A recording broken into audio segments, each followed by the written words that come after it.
पूरी बाइबल मैं चैलेंज करता हूँ उन्हें, हमें दिखा नहीं सकता है मेरे भाइयों कि ईसा अलैहिस्सलाम खुद कह रहे हैं कि मैं ईसा हूँ, मैं अल्लाह हूँ और मेरी इबादत। ऋग्वेद मंडल नंबर 1 सूक्त नंबर 2 और मंत्र नंबर 5 उठाइए तो देखिए कि ये ऋग्वेद हमारे पास मौजूद है या नहीं है। कोई भी आकर के इस ऋग्वेद को खोल सकता है मेरे भाइयों। हवाले के जिम्मेदार मौलवी रफीक के पास आओ तो ये हवाले आपके सामने रखेंगे।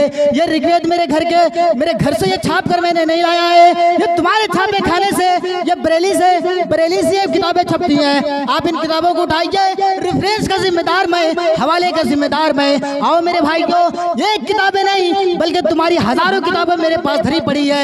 एग्जाम्पल के तौर पर मैं बता देता हूँ, ऋग्वेद, यजुर्वेद, अथर्ववेद, सामवेद, भागवत पुराण, कल्की पुराण, भविष्य पुराण, रामायण, महाभारत, श्री रामचरितमानस, अल्लाह परिषद, 18वां पुराण, शिव पुराण, गणेश पुराण, विष्णु पुराण, कुंटब सुक्ता, इन तमाम किताबों का आप स्टडी कर लीजिए तो मेरे भाइयों एक अल्लाह की वादानियत का, एक रसूल का, जो जनाब मोहम्मद रसूलुल्लाह सल्लल्लाहु अलैहि वसल्लम को अल्लाह ने रसूल बनाया है, वो रसूल सिर्फ जनाब मोहम्मद रसूलुल्लाह सल्लल्लाहु अलैहि वसल्लम ही है। आइए हवाला नोट करिए।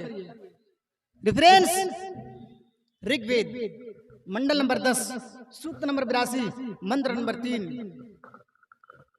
ऋग्वेद मंडल नंबर 10 सूक्त नंबर 82 मंत्र नंबर 3 के अंदर यह मंत्र मौजूद है।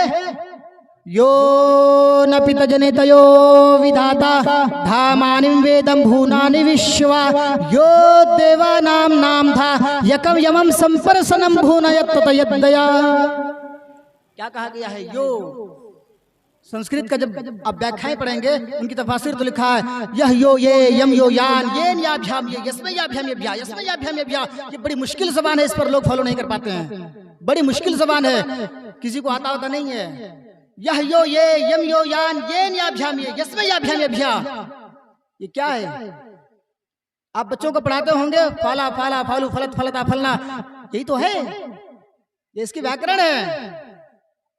अहमद नाम का एक आदमी आएगा, उस अहमद को भेजने वाला कौन होगा? यो ना पिता जनिता यो विधाता। पिता के मैंने यहाँ बाप से मुराद लेते हैं लोग, पिता बाप को कहते हैं। अब बच्चों से पूछो तुम्हारा पिता का नाम क्या है, तुम्हारा पिता का नाम क्या है, तो बताएंगे फला नाम है। पिता इसको नहीं कहते, पिता का माना होता है अल्लाह, पैदा करने वाला, जो पैदा करता है इंसान को। पिता का मतलब क्या होता है? पिता यानी पैदा करने वाला, पैदा अल्लाह करता है। लोग लेकिन यहाँ डिफिनेशन ये ले लेते हैं कि पिता बाप को कहा जाता है। मेरे भाइयों, तो अल्लाह तबारक व तआला की शान में ऋग्वेद मंडल नंबर 10 सूक्त नंबर 82 मंत्र नंबर 3 में कहा गया है यो न पिता जनितयो विधाता धामानि वेदम भूनानि विश्वा यो देवानाम नाम धायकम संपर्सनम भूनयत यद्दया। उस ईश्वर की, उस पिता की इबादत करो जो संपूर्ण जगत को पैदा किया है, जो आसमान को पैदा किया, जो जमीन को बनाया और इस जमीन के बनाने के बाद इंसानों को बनाया है। एक माँ के पेट में, एक माँ बाप के मिलाप से एक बच्चा पैदा होता है। उस बच्चों का 9 महीने 9 दिन तक रक्षा कौन करता है? उस बच्चे का हिफाजत कौन करता है? हम इंसान हैं, हम तो उसे खाना देकर नहीं आते हैं। हम इंसान है, उसे हम पानी तो नहीं देकर के आते हैं। हम इंसान है जो सब चीज तो हम मुहैया कर पाते हैं, दुनियावी चीजें, लेकिन माओ के पेटों में जो हमारे बच्चे पल रहे होते हैं, चाहे वो लड़के की शक्ल में हो या लड़की की शक्ल में हो, इनको खिलाने वाला, इनको पिलाने वाला कौन होता है? वही पिता है, जो अल्लाह है, जो ईश्वर है, जो अल्लाह है, जो भगवान है, जो गॉड है। There is no God but God only one without second. उस अल्लाह के अलावा, उस एक के अलावा कोई पूजा योग्य नहीं है। वो पिता है जो हमारी माओ के पेटों के बच्चों का जो रक्षा करता है। यो न पिता जनितयो विधाता धामानि वेदम भूनानि विश्वा यो देवानाम नाम धायकम संपर्सनम भूनयत तयद्दया। अल्लाह ने आदम को पैदा किया और आदम को पैदा करने के बाद तमाम चीजों का नाम सिखा दिया और आदम अलैहिस्सलाम के आगे फरिश्तों को कहा कि सजदा करो। मेरे भाइयों, सारे फरिश्तों ने सजदा कर लिया, लेकिन शैतान मरदूद, वो शैतान कहा कि हम इसकी सजदा नहीं करेंगे, उसको सजदा नहीं करेंगे, इसलिए कि मिट्टी से बना हुआ है। और डिफिनेशन क्या लगाया? आग हमेशा ऊपर की ओर जाती है, मिट्टी हमेशा नीचे की ओर। एग्जाम्पल ले लीजिए, मिट्टी का ढेला, इनको पकड़िए और ऊपर उठा दिए, ऊपर छलांग मारिए, तो जहां तक आपकी बॉडी की ताकत होगी वो उतने दूर तक ही पहुंचेगा और वहां से फिर रिटर्न जमीन के अंदर आ जाएगी। लेकिन आग का ये शोला आसमान को छू रही होती है, आग ऊपर की ओर बढ़ता है। इब्लीस ने सजदा नहीं किया कि नहीं हम नहीं करेंगे, अल्लाह ने उसे निकाल दिया। मेरे कहने का मतलब यह है कि यो न पिता जने तो यो विधाता धामानि वेदम भूनानि विश्वा। अल्लाह ने आदम को पैदा किया, तमाम चीजों का नाम सिखा दिया और फरिश्तों के सामने पेश किया और फरिश्तों से कहा कि बताओ नाम इसका। फरिश्तों ने नहीं बता पाया, आदम अलैहिस्सलाम ने तमाम नामों को बता दिया। मेरे भाइयों, पिता का मतलब यह होता है उस पिता किसको आखिरी नबी बनाएगा। आइए हम वेदों से सवाल करते हैं, वेदों की दुनिया में आते हैं और पूछते हैं वेदों से कि वेद बताओ उस नबी का नाम क्या होगा, उनके माँ का नाम क्या होगा, उनका बाप का नाम क्या होगा, उनका खानदान का नाम क्या होगा, वो कहाँ पैदा होंगे। आइए वेदों से हम सवाल करते हैं, वेद बताओ कि अल्लाह के रसूल सल्लल्लाहु अलैहि वसल्लम कहाँ पैदा होंगे। पहला पॉइंट, नराशन जन्मम भवति नाभि कमलन। नराशन नाम का आदमी जन्म लेगा, नराशन नाम का आदमी दुनिया में आएंगे, नराशन नाम का आदमी दुनिया में पधारेंगे। नराशन जन्मम भवति नाभि कमलन, वो पूरी वर्ल्ड के बीच में, पूरी दुनिया के बीच में तशरीफ लाएंगे। नाभि कमल कहते हैं, नाभि इसको बोलते हैं, पूरी बॉडी के बीच में नाभि है। इंसान अपनी जबान में बोलता है नाभि, ये कहाँ है, कान में, सर पे, छाती में नहीं, ये पूरी बॉडी के बीच में होता है। पूरी बॉडी का मतलब नरासन जन्मम भवति नाभि कमलन, नाभि कमल का मतलब होता है पूरी वर्ल्ड के बीच, पूरी दुनिया के बीच। आज साइंस ने तहकीक करके बता दिया है कि पूरी वर्ल्ड के बीच में, पूरी दुनिया के बीच में आज मक्का मुअज़्ज़मा है, जहाँ लोग हज करने के लिए जाते हैं हाजी। नरासन जन्मम भवति नाभि कमलन, नरासन नाम का आदमी जन्म लेगा पूरी वर्ल्ड के बीच में, पूरी दुनिया के बीच में, यानी मुराद है मक्का। अब किसके पेट से पैदा होंगे। सुमतिया विष्णु यशा गर्भे माधत वैष्णवम, स्वमति के गर्भ से पैदा होंगे। सो के माना होता है सुंदर, मति माने अमन वाली, शांति वाली। आमना का भी वही माना होता है, अमन वाली, शांति वाली। सुमतिया विष्णु यशा गर्भे माधत वैष्णवम, वो स्वमति के गर्भ से पैदा होंगे, आमना के पेट से पैदा होंगे। विष्णु यश के घर में, विष्णु यश, विष्णु के माना होता है अल्लाह और भक्त का माना, यश के माना होता है बंदा, यानी अल्लाह की इबादत करने वालों को विष्णु कहा जाता है। विष्णु यश अल्लाह का भक्त, अल्लाह का बंदा, अल्लाह का पूजा करने वाला। विष्णु यश अल्लाह का भक्त, अल्लाह का बंदा। अल्लाह के बंदे के घर में मोहम्मद रसूलुल्लाह सल्लल्लाहु अलैहि वसल्लम पैदा होंगे। माँ का नाम सुमति होगा। सुमतिया विष्णु यशा गर्भे माधत वैष्णवम, और वो कहाँ पैदा होंगे। संबल ग्राम मुखश्वरना से महात्माना भवने विष्णु यशा कल की प्रादुर्भविष्यति। संबल ग्राम में होंगे। एक व्याख्याएं मौजूद है। आओ मेरे भाइयों, हिंदू भाइयों को मैं संदेश दे रहा हूँ, प्यार की संदेश, प्यार की दावत है कि मैं आप ही की किताब पढ़ करके बता रहा हूँ कि अल्लाह के रसूल सल्लल्लाहु अलैहि वसल्लम का नाम क्या होगा, अल्लाह के रसूल सल्लल्लाहु अलैहि वसल्लम कहाँ पैदा होंगे, अल्लाह के रसूल का माँ का नाम क्या होगा, बाप का नाम क्या होगा, अल्लाह के रसूल कहाँ पैदा होंगे। ये सारी व्याख्याएं तो वेदों के अंदर मौजूद है, वेदों के अंदर मौजूद है। लेकिन पढ़ेगा कौन, पढ़ेगा कौन। संस्कृत तो आती नहीं है। अरे संस्कृत आएगा तब तो ऋग्वेद पढ़ेंगे, यजुर्वेद पढ़ेंगे, अथर्ववेद पढ़ेंगे, भागवत पुराण पढ़ेंगे, नहीं पढ़ सकते। दुनिया के अंदर अल्लाह तबारक व तआला ने पॉपुलेशन, जनरेशन, इंसानों को पैदा किया और पैदा करने के बाद जनाब मोहम्मद रसूलुल्लाह सल्लल्लाहु अलैहि वसल्लम को last profit, last messenger, last संदेश बनाकर भेजा। और अल्लाह तबारक व तआला ने फरमाया वमा रसलनाका इल्ला रहमतल लिल आलमीन। आए लोगो, हमने जो तुम्हारे दरमियान रसूल भेजे हैं वो संपूर्ण जगत के लिए, पूरे विश्वों के लिए रहमत बनकर के आए हैं। मोहम्मद रसूलुल्लाह सल्लल्लाहु अलैहि वसल्लम रहमत बनकर के आए। अल्लाह के रसूल सल्लल्लाहु अलैहि वसल्लम की रहमत को देखिए मेरे भाइयों, अल्लाह के रसूल सल्लल्लाहु अलैहि वसल्लम को ताइफ की बस्ती में मारा गया। अल्लाह के रसूल ताइफ के बस्ती पर पहुंचे। ताइफ वाले इतने बदतमीज लोग थे कि उन्होंने अल्लाह के रसूल सल्लल्लाहु अलैहि वसल्लम की दावत को कबूल तो नहीं किया, आपके जान के दुश्मन बन गए। अपने अबाश और बदमाश बच्चों को आपको पीछे लगा दिया और कहा कि जाओ बच्चे, इन शायर को, इस मजनू को, इन पागल को पत्थर मारो, ये हमारे बाप दादा की दीन को बुरा भला कह रहे हैं, इनको मारो, इनको पत्थरों से मार मार कर हमारे कबीले से, हमारे इलाके से निकाल दो।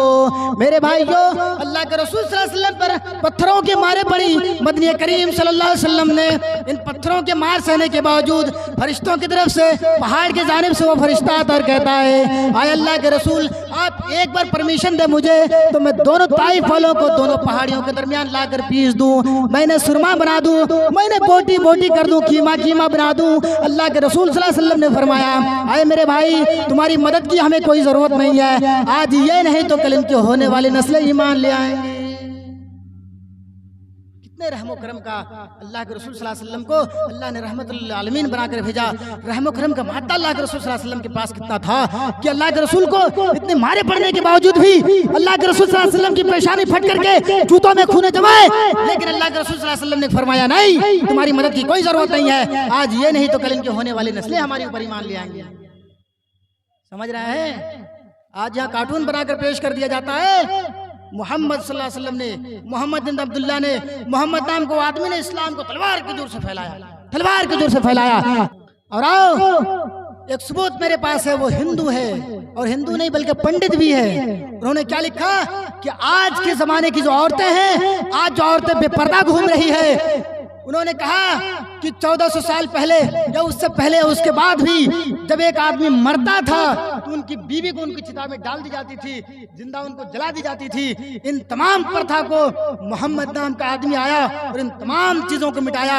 इथकलोगत प्राय जनेसु घर गड़मिर धर्मत्रनाय शतवेन भगवान ऋषियति। तुम्हारी किताबें गवाही दे रही हैं, तुम्हारी किताबें कह रही हैं, तुम्हारी किताबें सबूत दे रही हैं कि मोहम्मद नाम का एक आदमी आएगा जो गलाजत और गंदगी को पाक साफ करेगा। अल्लाह के रसूल सल्लल्लाहु अलैहि वसल्लम ने तमाम गलाजत और गंदगी को पाक साफ किया है। मेरे भाइयों, इसमें कोई शक नहीं है कि जनाब मोहम्मद रसूलुल्लाह सल्लल्लाहु अलैहि वसल्लम ने इन तमाम गलाजत और गंदगी को पाक साफ किया। अहिंसा सत्यम क्रोधः शांतिरपैशनम दयाभूतेश्वरोत्तमं मार्दम अभिरिक्षापलाम। ये गीता हमारे घर का नहीं है, ये मौलाना रफीक अपने घर से छाप कर नहीं लाए हैं। ये गीता तुम्हारे गोरखपुर की सरजमीन से छपती है, मुंबई की सरजमीन से भी छपती है। गीता के 16वें अध्याय का दूसरा मंत्र उठाओ और ये मंत्र देख लो, अहिंसा सत्यम क्रोधः शांतिरपैशनम दयाभूतेश्वरोत्तमं मार्दम अभिरिक्षापलाम। श्री कृष्ण जी अर्जुन से कहते हैं, आए अर्जुन, किसी के साथ हिंसा मत करना। हिंसा भेदभाव, तुम हिंदू हो, हम मुसलमान हैं, तुम यादव हो, हम पंडित हैं, तुम्हारे पास नहीं जाएंगे। और पूजा में आप देख लीजिए, दुर्गा पूजा का एक वीडियो मेरे पास आई, एक वीडियो मैंने खुद भी जाकर देखा है और रिसर्च किया हुआ बात मैं बताता हूँ लोगों के सामने। मैं देखा ब्राह्मण का लाइन अलग, वेश का लाइन अलग, शूद्र का लाइन अलग, यादव का लाइन अलग, यानी जितने कास्ट के लोग हैं मंदिरों में पैसा दान करने के लिए, दूध चढ़ाने के लिए, फूल और माले चढ़ाने के लिए, मिठाई चढ़ाने के लिए उनकी अलग अलग लाइनें हुआ करती है। ये कौन सा धर्म में लिखा है? कहाँ लिखा हुआ है? क्या वो मानव नहीं है? वो इंसान नहीं है? अरे तुम्हारे यहाँ तो ये भी कहा गया है कि ब्रह्मा ने मुंह से अपने ब्राह्मण को पैदा किया, हाथों से छतरी को पैदा किया, रान से वेश को पैदा किया और शूद्र को पैर से पैदा किया है। कभी ये हो सकता है? ये तुम्हारी किताबों की डेफिनेशन है। इंसान अपने माँ बाप के कोख से पैदा होता है, अपने माँ बाप के उस झोले से पैदा होता है। इंसान छोटा बड़ा नहीं है, मानव है, इंसान है, सब बराबर है। इन अक्रमकुम इंदल्लाहि अत्काकुम। लेकिन अल्लाह की निगाह में वो शख्स मुअज़्ज़ज़ है जो अल्लाह तबारक व तआला पर तवक्कुल करता है, अल्लाह पर भरोसा करता है, अल्लाह की इबादत करता है। मेरे भाइयों, इंसान कोई छोटा बड़ा नहीं है। कहा श्री कृष्ण जी अर्जुन से कि अर्जुन, अहिंसा सत्यम क्रोधः शांतिरपैशनम। किसी के साथ हिंसा मत करना, भेदभाव मत करना। भेदभाव ऐसी खतरनाक चीज है, एक ऐसी बीमारी है कि भेदभाव तुम्हें खा जाएगी। और आओ गीता उठाओ और देख लो कि गीता के अंदर यह भी कहा गया है, या शास्त्र विधि सर्जे वर्तते कामकारतः न सिद्धि मवापनोति न सुखम न पुरांगति। कि शास्त्र की विधि को जो फॉलो नहीं करता है, ऋग्वेद को जो नहीं पढ़ता है, तो घोर अंधकार में जा रहा है, घोर अंधकार में। अंधात्मा परवेशांत संभवति उपासते तो भोया आयुध्यति ततामो असंभवति आम्रता। यजुर्वेद अध्याय नंबर 32 का मंत्र नंबर 3 उठाइए, ये मंत्र आपको मिलेगा। अंधात्मा परवेशांत संभवति उपासते।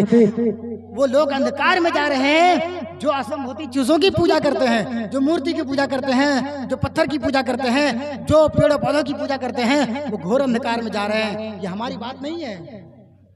यजुर्वेद अध्याय नंबर 32 का मंत्र नंबर 3 उठाइए तो देखिए, लिखा हुआ अंधात्मा परवेशांत। अंधात्मा नहीं, अंधा, घोर अंधकार, काला कलूटा, परवेशांति जो प्रवेश करता है, असंभवति उपासते।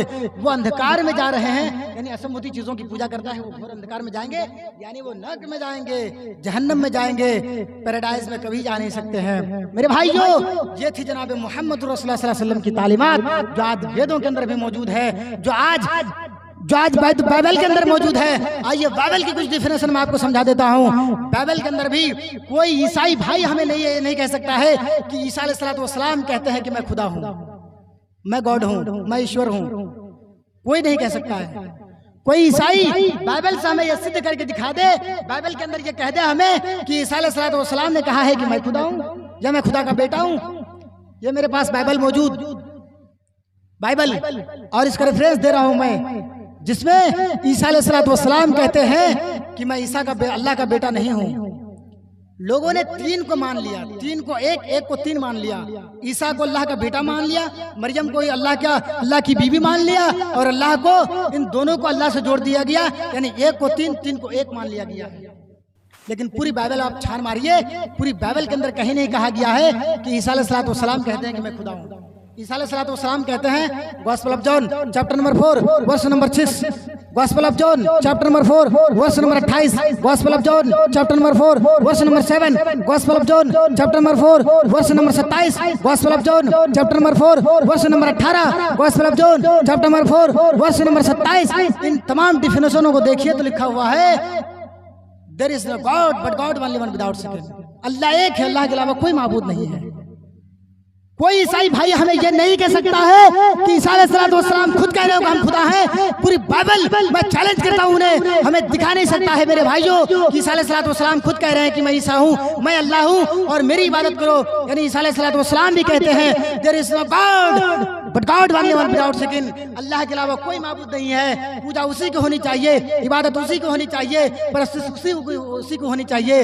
ऋग्वेद के अंदर भी ये कहा गया है कि एकम ब्रह्मा द्वितीय नास्त नास्त किंचन, ब्रह्मा एक है, द्वितीय नास्त दूसरा नहीं, न तृतीय न तीसरा है, न चतुर्थ न चौथा है, न पंचम न पांचवा है। ईश्वर एक है, अल्लाह एक है, दूसरा नहीं है, तीसरा नहीं है ही नहीं है सिवाय एक अल्लाह का, एक अल्लाह का। आइए डिफिनेशन मैं आपको समझाता हूँ। एक पंचायत का एक मुखिया है या सरपंच मान लीजिए या फिर सदस्य मान लीजिए, अगर एक पंचायत का दो मुखिया हो जाए तो वह पंचायत कभी नहीं चलेगा। एक मुखिया कहेगा कि हम यहाँ से रोड निकालेंगे, दूसरा कहेगा हम यहाँ से नाला चिरेंगे। तू भी सरकार के पावर में है, मैं भी सरकार के पावर में हूँ, तुम्हारी बात हम चलने नहीं देंगे, वो कहेगा तो हम तुम्हारी बात चलने नहीं देंगे, तो दोनों में झगड़ा होगा। दोनों में जब झगड़े होंगे तो हमारा काम भी नहीं होगा, हमारा विकास नहीं होगा, हमारा जो पंचायत होगा वो खंडर में चला जाएगा। ऐसा ही अगर इस दुनिया का, इस ब्रह्मांड का रचयिता और रचनाकार अगर दो होते तो ये कायनात पूरी नहीं चलती। एक ब्रह्मा कहता, एक अल्लाह कहता, एक ईश्वर कहता कि मैं सूरज निकालूंगा, दूसरा कहता कि मैं पानी बरसाऊंगा, तीसरा कहता कि मैं चांद मैं रात करूंगा, दूसरा कहता कि मैं सुबह करूंगा, ताकि लोग कमाए खाए, खेतों में जाए, खलिहानों में जाए। मेरे भाइयों ऐसा नहीं है, अल्लाह तबारक व तआला की निजाम पर ये सारा कुछ चल रहा है। अल्लाह चलाता है, अल्लाह के अलावा कोई चलाने वाला नहीं है। अल्लाह ही सब कुछ को चलाने वाला है, अल्लाह ही सब कुछ चलाता है और अल्लाह के अलावा कोई पूजा योग्य नहीं है। हिकम बिरहमा द्वितीय नास्त दूसरा नहीं, न तृतीय न तीसरा है, न चतुर्थ न चौथा है, न पंचम न पांचवा है। और जनाब मोहम्मद रसूलुल्लाह सल्लल्लाहु अलैहि वसल्लम तो हमें उसी की तरफ अग्रसर कर रहे हैं। अल्लाह के रसूल सल्लल्लाहु अलैहि वसल्लम फरमाते हैं, लोगो बुनियल इस्लाम वाला खम्सिन, इस्लाम का बुनियाद 5 चीजों पर रखा गया है। इस्लाम की बुनियाद 5 चीजों पर रखा गया है। 5 चीज क्या है? पहली चीज अशहदु अल्ला इलाहा इल्लल्लाह, इस बात की गवाही दीजिए कि अल्लाह के अलावा कोई माबूद नहीं है। वो सौम रमजान बुनियाद इस्लाम वाला खम्सिन, इस्लाम की बुनियाद 5 चीजों पर रखा गया है। पहली चीज अशहदु अल्ला इलाहा इल्लल्लाह, दूसरी चीज व इक़ामिस सलाह, तीसरी चीज व इताए ज़कात, चौथी चीज व तौम रमजान और पांचवी चीज मन इस्तताअ इलैहि सबीला। यानी 5 चीज इस्लाम का एक पिलर है, एक खूंटा, एक खंबा है। आपने इतना बड़ा पंडाल सजाया, इस पंडाल को सजाने में हमें कितने खूंटों की जरूरत पड़ी है? तो इस्लाम की बुनियादी 5 चीजों पर रखा गया है। पहली चीज इकम बिरहमा द्वितीय नास्त ब्रह्मा एक है, अल्लाह एक है, अल्लाह के अलावा कोई माबूद नहीं है। मेरे भाइयों और हम महाभारत की दुनिया में देखते हैं कि महाभारत के अंदर कहा गया है सनातन धर्मम पंचम वस्तु अस्ति। सनातन धर्म 5 चीजों का नाम है। प्रथम वस्तु, पहली चीज इकम बिरहमा द्वितीय नास्त किंचन, दूसरी चीज साष्टांग कर्तव्य, तीसरी चीज दानम दीक्षिता, चौथी चीज चतुर्थ वस्तुधारी, पंचम वस्तु तीर्थ यात्रा कर्तव्य, 5वीं चीज। आइए थोड़ा सा इसका खुलासा मैं समझा देता हूँ। अल्लाह के रसूल फरमाते हैं कि बुनियाद इस्लाम वाला खम्सन, इस्लाम का बुनियाद जो 5 चीजों पर रखा गया है। पहले हर हाल में आपको गवाही देनी पड़ेगी कि अल्लाह के अलावा कोई माबूद नहीं है, पहली चीज। दूसरी चीज आपको नमाज हर हाल में पढ़ना होगा। तीसरी चीज ज़कात हर हाल में अदा करनी होगी। चौथी चीज रमजान के महीने का रोजा रखना होगा। पांचवी चीज मन इस्तताअत इलैहि सबीला, अगर अल्लाह ने आपको ताकत दिया है तो जिंदगी में एक बार हज करना है। ये पांचवी चीज संस्कृत में आप देख लीजिए, सनातन धर्मम पंचम वस्तु अस्ति। सनातन धर्म 5 चीजों का नाम है। प्रथम वस्तु, पहली चीज एकम ब्रह्मादित्य नास्त किंचन, ब्रह्मा एक है दूसरा नहीं है। दूसरी चीज साष्टांग कर्तव्य दिया। साष्टांग का मतलब होता है 8 अंगों को जमीन पर रखना। सा प्लस अज को जब मिलाएंगे नालंदा विशाल शब्द सागर डिक्शनरी में सा प्लस अज का मान आप देखेंगे तो उसमें लिखा हुआ है कि 8 अंगों को जमीन पर रखना यानी सजदा करना। ये पेशानी, ये नाक 2 हुए, 2 हाथ की हथेली, कितने हुए 4, 2 घुटने 6 और 2 पैर 8 हुए जो हम सजदे में रखते हैं।